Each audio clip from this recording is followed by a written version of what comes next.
Hey,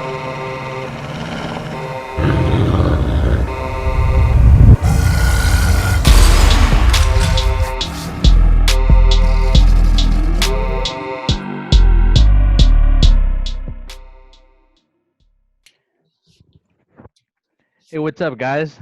You could be anywhere in this world, but you're right here with us. So thank you for joining us. I'm Chris. This is Dave. It's currently 7:25 Pacific Standard Time. It's June 29, 2020, and we thought we'd go ahead and break down the real USD. Can you hear me, Dave? Yes, sir. Loud and clear. What's up, brother? Not much, man. Not much. Just ready to get this week started. It's been Let's get it. yeah. Let's get it. Let's get it. So So let me ask you this here, Dave. We're looking at a nice, pretty clean chart. How do we start putting some makeup on this here? okay. Well, before we go ahead and get into our analysis on the Euro USD, I want to make something perfectly clear to anybody listening and watching this video. Everybody has different styles, methods, strategies, truths when it comes to the markets. How you trade is how you trade, guys. This is the way that we perceive the markets. It's neither right or wrong, but the way we perceive the markets has made us consistent profits over a long period of time. And I'm very blessed to be able to do this full time. So the reason I bring that up is because if there are certain things that just blow over your head or maybe something might not resonate with you, just take what you like from this video and discard the rest. That's all we could ever do, is hope that what we share brings some form of insight and you learn something. You walk away with that aha moment. Yep. But yeah, with this Euro USD, Chris and I, we specialize in order flow analysis, liquidity manipulation, liquidity distribution, supply and demand, i.e. any and all of the covert tactics that these big entities strategically deploy into the markets to take money from you, the retail trader. And there's a lot of variables that go into this, in which we will not cover in full detail because we want to do our best to keep this video as short as possible. But this is stuff that you can learn with us in our Discord if you are interested in learning how to trade the way we trade and hopefully start making some money in 2020 and the years to come in your trading career. So there's a lot of psychological elements, a lot of technical elements, fundamental elements, sentiment elements. But once again, we'll just try to keep things brief and straight to the point so you guys could just see what we are going to be anticipating for the Euro USD in this upcoming week and how we can try to extract some form of profit from it. So given this, basically just looking at the structure, to me, the Euro, Chris and I were thinking that this is going to be a long setup, at least until things change, until our biases change. But based off the structure that we're looking at, it looks convincing for a short. When we're starting to get this aggressive type of selling action, one of the things that Chris and I have learned throughout our years is that anything that looks this obvious is probably not for your benefit. So as the market put in this high, we have a low of the week around the 26th. Was it the 26th when the market opened? I believe so. Yeah, 26th and the 27th, they put in these lows. So when we conduct our analysis, Chris and I, we like to identify some very, very key levels of price structure, some very significant levels. What are significant levels for us? They're usually at round numbers or the 50s or the midpoints of those range, which is about 50 to 100 pips of increment. So the market is very controlled. This is just what we believe, and this is what we've seen time and time again. The markets need to be very, very structured and controlled. So the world economy doesn't go to shit in an instant. So yeah, everything that happens on a price chart is not for no reason. That's what I want you guys to understand. Everything happens for a reason, and no matter what is going on any technical price chart, somebody will always be making money and losing money as a result of that. It's a zero-sum game. For every winner, there's got to be a loser. But when we are identifying some significant levels of price structure, we look at significant round numbers. And if we zoom out, we scrunch up the chart a little bit, I see a solid round number at the 1.13 level. They call these psychological levels mainly because a lot of retail traders and even big institutions, they will look at these price points to start transacting. Given that there's technical reasons, fundamental reasons, and things like that. We as specialists in technical analysis, we don't know what those fundamental reasons are. Even if you tried your very hardest to try to acquire that information, I'm gonna hit you guys with the news flash. You don't have access to that type of information unless you work for a fucking big billion-dollar hedge fund. You are just not gonna have access to why price is doing specific things. But we can identify the footprints of these big players to give us some type of indication of where they want to move the markets throughout the week. When you have your significant levels deployed, you can start to see, okay, were orders fulfilled at these levels, or are we waiting for orders to be fulfilled at these levels? So at the 113, we saw that there was this major excursion past it, close, retest, and then it sold off. And we got another one at the 1.12. Price tested it twice, reacted. We got bullish volume come into the market. And as we said, what we refer to as minor levels are around the 50s, the midpoint of these ranges. So that is going to be at the 1250. There we go. And you guys will start to see how the market is very, very structured and how it reacts off certain off these levels. There's always a reaction off these levels.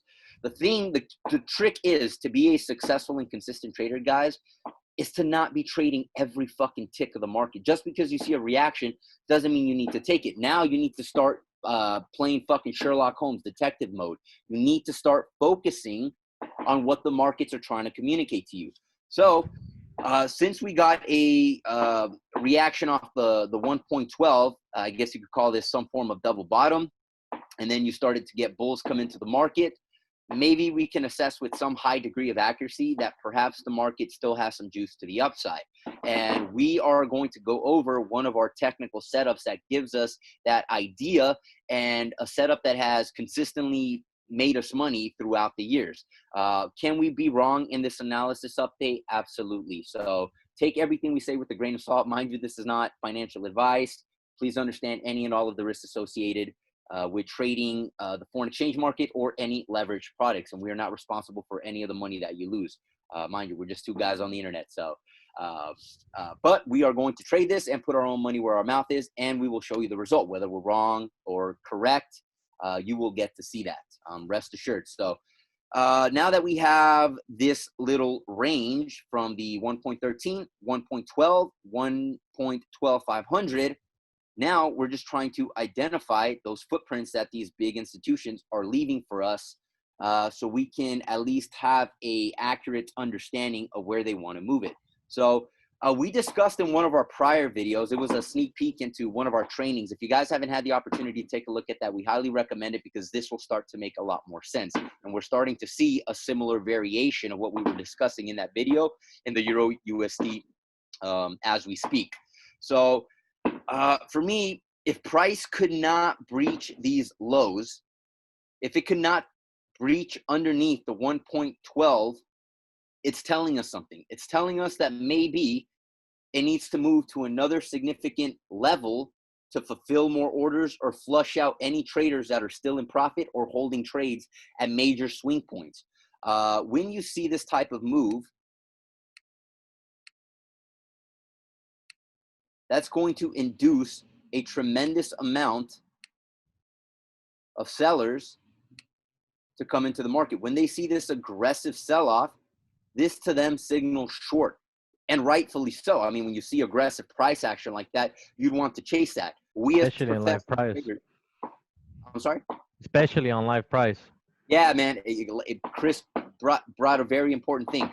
In lifetime, when you are under the gun of your emotions, you're just going to chase without any form of rationale behind your decision making.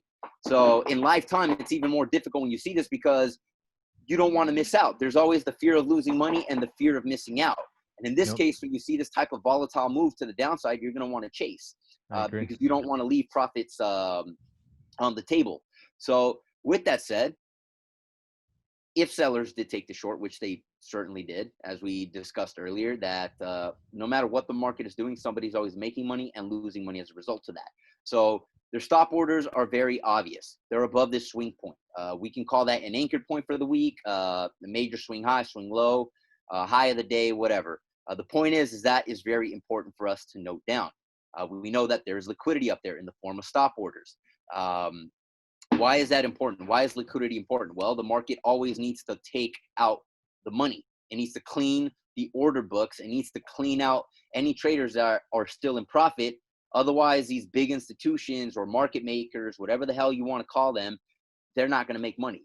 The whole point is for them to make money. And the only way they're going to make money is to take it from you. And they're not going to make that very easy for you to do. So they're going to create deceptive price action to entice you to risk capital from your account in order for you to be engaged in the markets. That way liquidity starts building up at certain key points so they can eventually come back and clean out that money. So now that we have that major anchor point, we always have to ask ourselves, okay, well, where are traders still holding positions and where is the money? And it's always going to be at these significant structure points. We know that this high and this high is where money is sitting from shorts. They have yet to be invalidated. We also know that money is sitting down here because this swing point has yet to be invalidated. And if you look back through historical price data, the market is constantly flushing out highs and lows because that's where the fucking money is. That's where the money is always at. But just because you see an excursion beyond an extreme point doesn't mean just take the trade. Once again, this is where we're adding more variables and trying to skew probabilities in our favor. You can't just like take things blindly. You have to put things into context and into a narrative in which you understand, and that is going to give you the best odds of success. So if this low hasn't been invalidated or this high point hasn't been invalidated, the market has to move into one of those swing points eventually. We also know there's money sitting down here, and we know that there's money sitting at these lows. But what happened here? These lows were invalidated, and we got that massive bounce to the upside. Pullback, break out of what we refer to as the box. This is the setup that we discussed in a little bit more detail in our prior video. Once again, I highly suggest you guys take a look at that if you have the opportunity, because this is going to make a lot more sense. You're going to want to take it from what we call the break of structure, where price is just at the state of inefficiency, where it's not really going anywhere. It's staying between highs and lows. And then once you get an invalidation of a higher or low, that's where we want to pay attention to. So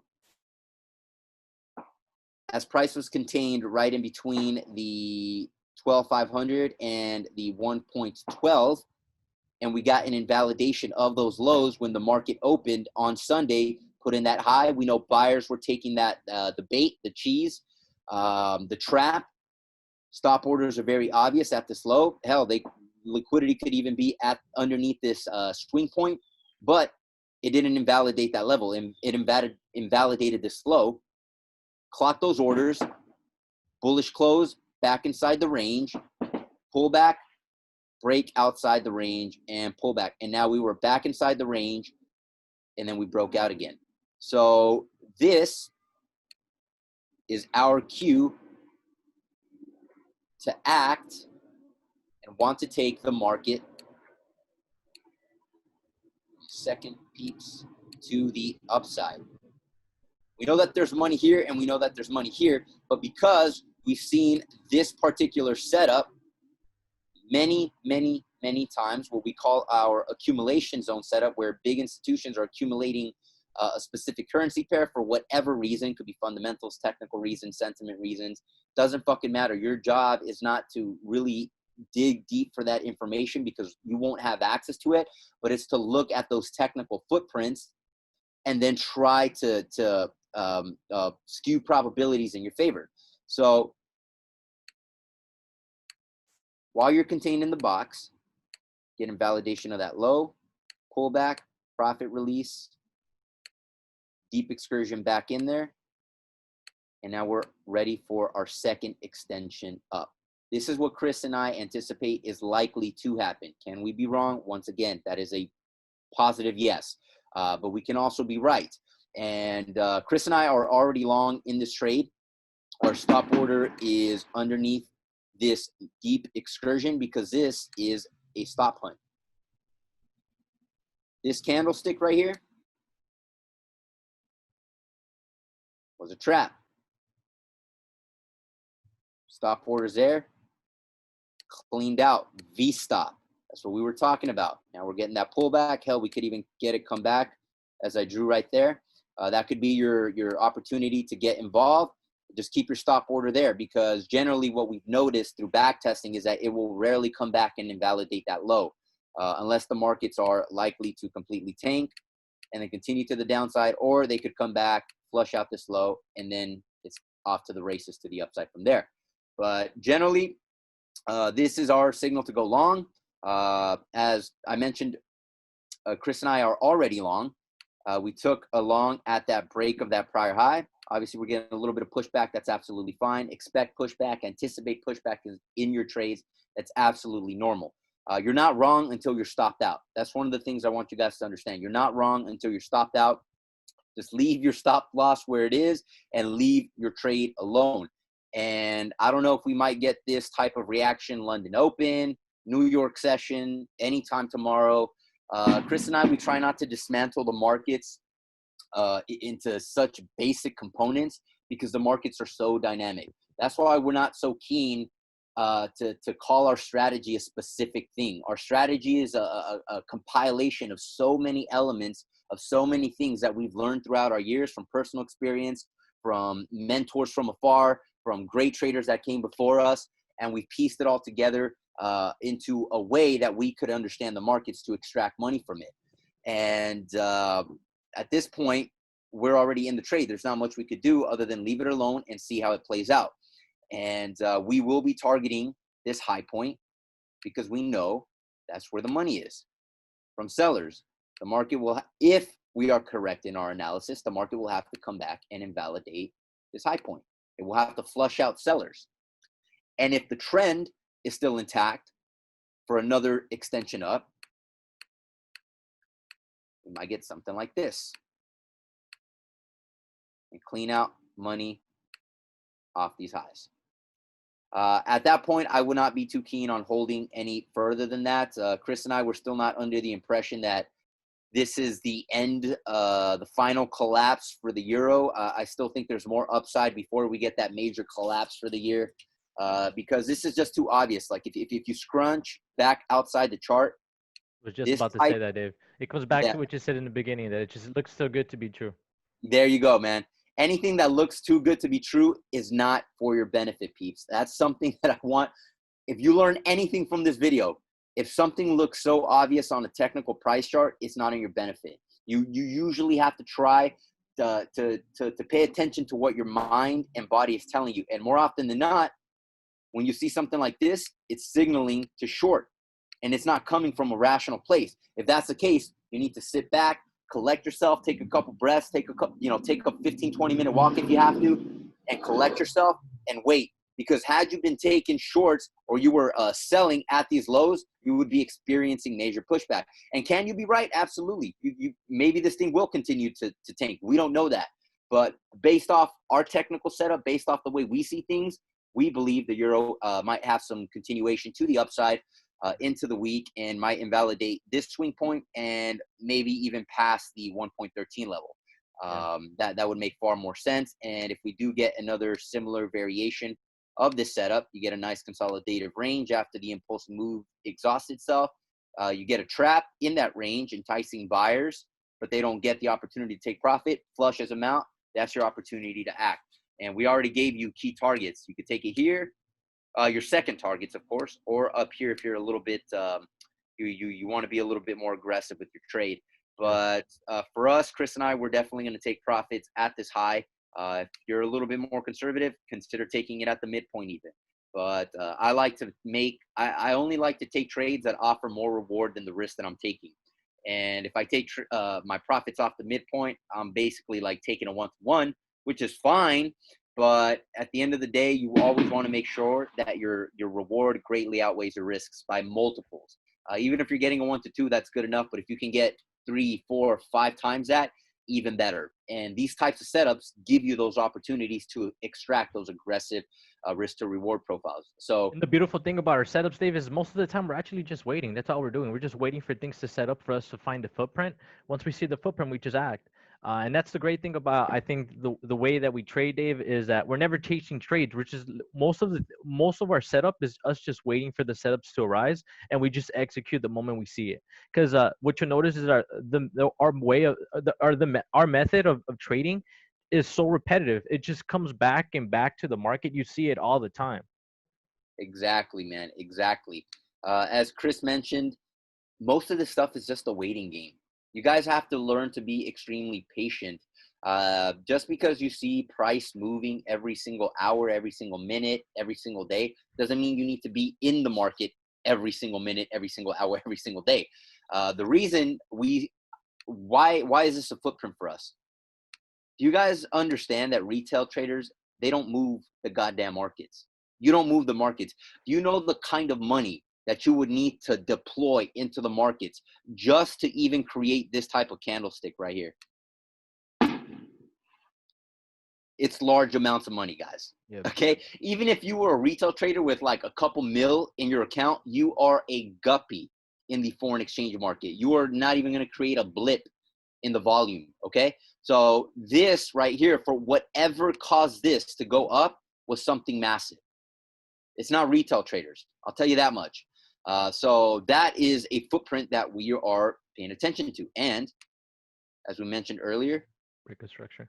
yeah, and break of and that structure. that Yeah. alone, Dave, will take you so far. Just understanding the participants in the market. I think the moment I understood who moves the market, Dave, at that point my trading career completely evolved as a trader. Because once you understand that it's not retail traders who are actually moving the market, and you understand that it's just the market seeking liquidity, then the game, it becomes easy. Not in regards of it's being easy, but what you're looking for is really easy. You just have to train your eye to actually see it. And that's the Yeah, hard part. exactly. Chris and I, we have 3 truths, 3 beliefs that formulated our method.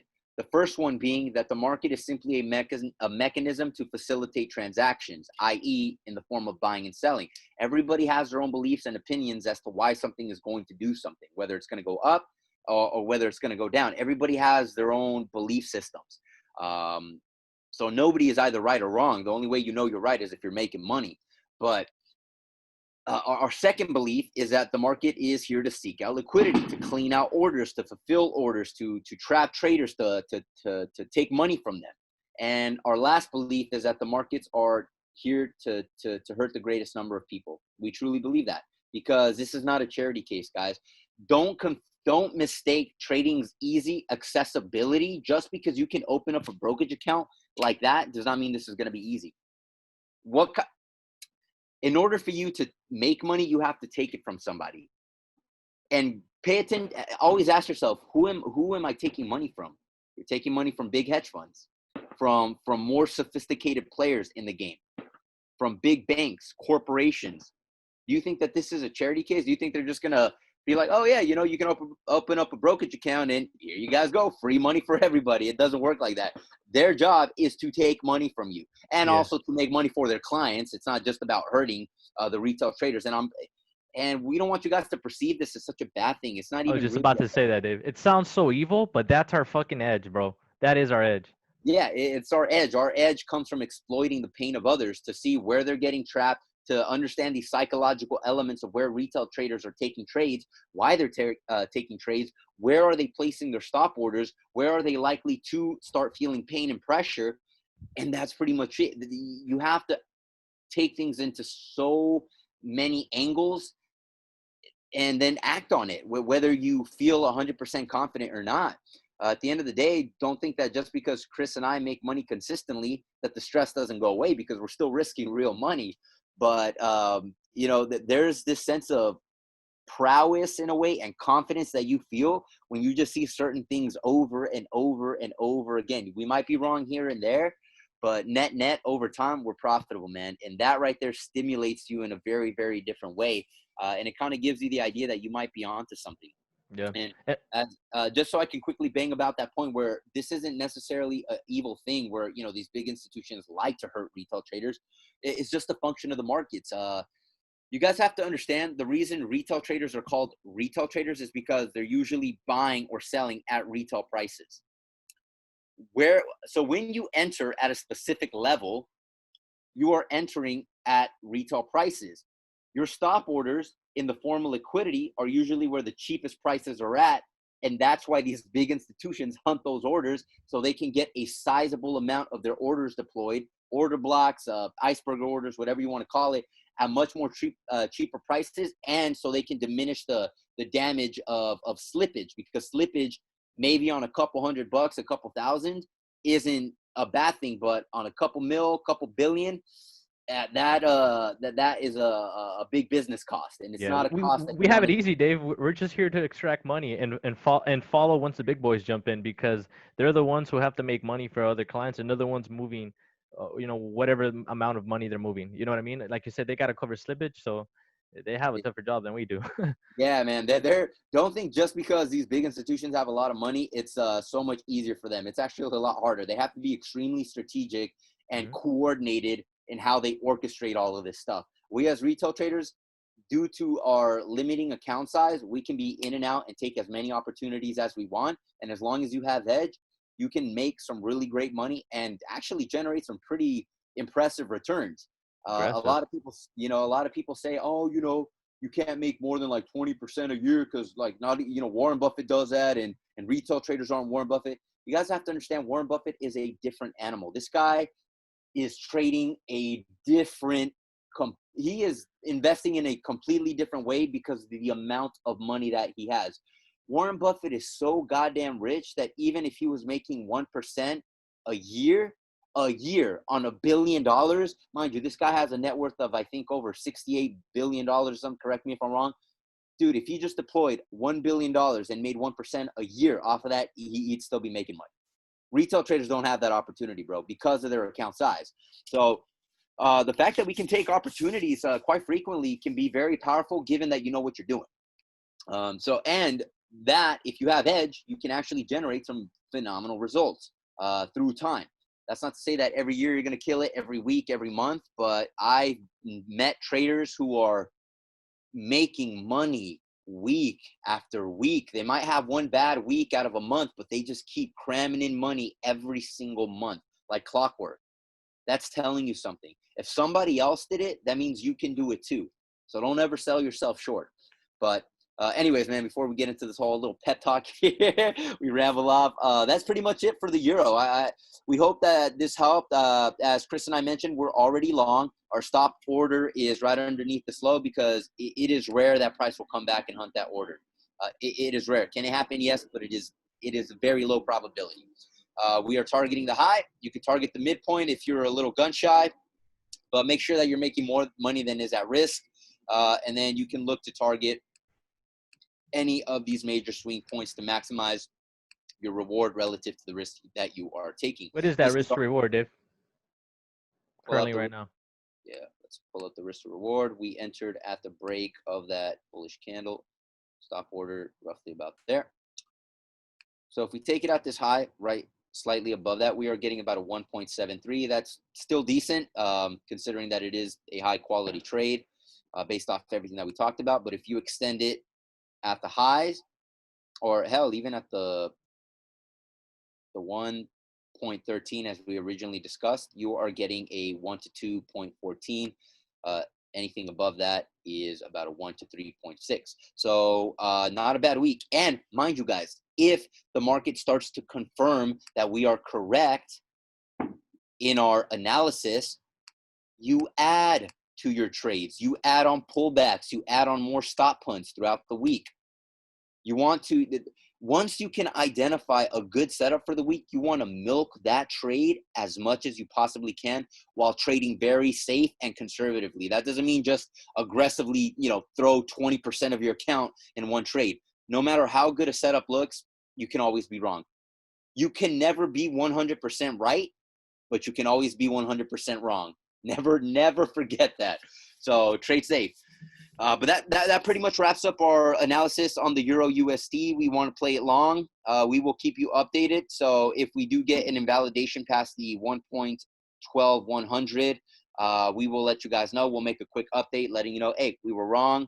We lost X amount of dollars. We'll even show you a screenshot if we have to. We'll pull up our Discord and we'll show you the money that was lost or made as a result of this.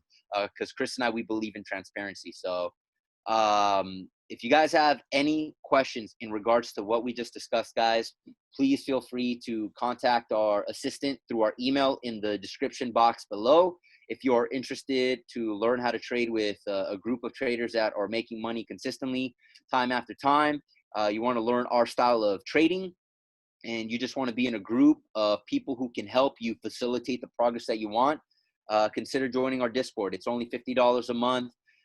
Maybe that might be a lot for some people, but mind you, you're getting what you pay for. We do personal coaching calls. We tailor attention if you need it. We post pre-trades, the live trade, results, money if you want to fucking see it. We do it all, man. The whole shebang here. We do weekly sessions like this once or twice a week. So you get a lot with us, and we really hope that you consider joining our family, because we're always looking to help as many of you grow and just learn this phenomenal skill, because trading is a life-changing skill. I don't know if you want to add anything to that, Cris. You want to close it with anything? No, you killed it there, Dave. And though Dave, in regards of our Discord, we are very picky when it comes to who we let in. At the end of the day, we're just looking for like-minded people who are here to learn and grow and prosper. That's all it really is. We don't like that bad juju. We don't like that bad. Just it just kills the vibe in our Discord. Do you know what I mean, Dave? Like we're all here for the exact same goal, and that's to prosper and make some money. Exactly. As Cris mentioned, we are a bit selective. We will kind of do a little bit of a screening process just to make sure that you come in with the right attitude, that you're committed to learning this craft. Because Cris and I, we will always give you energy when you give it right back, man. If we know that you're the kind of, because a lot of our guys in our Discord have been doing phenomenal in the short space of time that they've been with us. But it's not just because of what we're teaching them. It's because these guys have grit. They have work ethic. They've been with us when we've had some dark moments, bro. There was a period in time, I think like 2 months ago, where we hit a negative 3-week streak of losses, bro. We could just not make money to save our lives, but they stuck it out with us. They weren't saying, you know what, F these guys, they don't know what they're talking about. They realized that, dude, this is just part of the process. This is part of the business. And then as our edge started to play out again, it was our equity curve just went from 0 to 100 real goddamn quick. So these guys have been making money. And it's just good to see that people are committing themselves to the craft, that they are applying themselves, and they're just getting immense joy and gratification learning this skill. Yeah, and my favorite part, Dave, is the relationships at the end of the day, because Yeah. it's a creed. We're a brotherhood, even though we have women in there, but we really are just a family. That's all it really is. And I think that's the beautiful part of it. Yeah, dude. If there's one thing that money can't buy, it's relationships, man. Yeah, Meaningful relationships are what it's all about. especially And in trading, it's a lonely game, Dave. We can go on forever in regards of our own journeys. And I'm just glad that I have someone to talk to in regards to trading at the end of the day. So thank you too, Dave. nah, man. Thank you, bro. Dude. I love why you brought that up, because that is so important. Cris and Yeah, I, we're no strangers to how this business works. And as he said, this is a very, very lonely profession. They say success is a lonely road, but it's never been more true in trading, because you're really you're everything in trading. You are your own boss, your own employee, your own janitor, the goddamn accountant, assistant. You are your own person. You have to be independent. And most people, they don't even know what the financial markets are. And if they do, their level of intelligence around it is very, very minimal. That doesn't mean yeah, that they're dumb. That doesn't mean that they're lesser human beings. But most people, they don't give a damn about yeah. this. And And you, yeah, And honestly, Dave, they wouldn't be able to handle it, because trading really isn't for everybody. What the things that trading reveals, the vulnerabilities that it reveals in yourself, it could either make you or break you, Dave, at the end of the day, because it yeah, really. reveals your vulnerabilities, your bad tendencies, your impulsive behaviors, Yeah. everything, If you everything. want to, yeah, love that, man. If you guys want to find out exactly the kind of person that you really are, become a trader, and you're gonna find out exactly who you are. And you may not like it, like Yeah. you may not like it at first. You will find out whether you are a greedy person, impulsive person, emotional, irrational. All this stuff, the market will shine a light on it. But if you're able to grow past that, oh man, that is the most rewarding thing. Chris and I, we always bang about how interconnected the markets are with your everyday life. Like Yep. to me, every day that I wake up, every day is a trade for me. Everything is risk reward. Everything is opportunity cost. Everything is like analytical, and it's just a beautiful thing because that's how you know this is your identity. It's you embody it in the form of philosophy as a way of living, and it's exciting, man. It's exciting. I don't think um, this is something that gets talked about a lot because if trading is truly your passion, you'll get where we're coming from. But it can be a lonely profession, and it can be a very isolating profession. And Chris and I were doing our absolute best to create a community and where we can get rid of that Yeah. because when you're left to your own devices, it rarely leads to good things. When you have people that are encouraging you to be your best, when you have people that are there for you, that are letting you know, hey, bro, you're not the only one losing money this week. You know, there's a couple of us. The Yep. funny thing about our Discord, bro, is that since every human is different, there are moments where some of us are making money and other people in the group losing money. Yet we're all posting our charts and stuff like that. Why is that? Because everybody is at a different mental and psychological Yeah. stage. And I think Yeah, that's a beautiful way to end it, Dave, in regards to just saying that we're not perfect. We're not here. We're not two guys on the internet saying we're some type of gurus and this is the way you should trade. We're just giving you a method of something that works for us, and that's pretty much it. exactly. Exactly. I don't know how else to close it, man. That was beautifully put. We hope that you guys learned something. Once again, if you have any questions, comments, or concerns, please feel free to reach out to us. And on that note, if you guys could just do us the awesome favor of hitting that like button, it really helps us out. Subscribing, sharing the video to your fellow traders if you feel that this is worth sharing, and just leaving any constructive feedback. We would always appreciate that, man. It means the world to us. Chris and I were on a new mission, and we're going to do our absolute best to stay true on that path. So without further ado, let's have a great rest of the night, guys. And we hope that we have a successful trading week. And if we come across another opportunity that is high quality, we will make another video and hit you up in real lifetime. So other than that, let's close it up, Chris, and Yep. have a good night, guys. Have a good one, guys.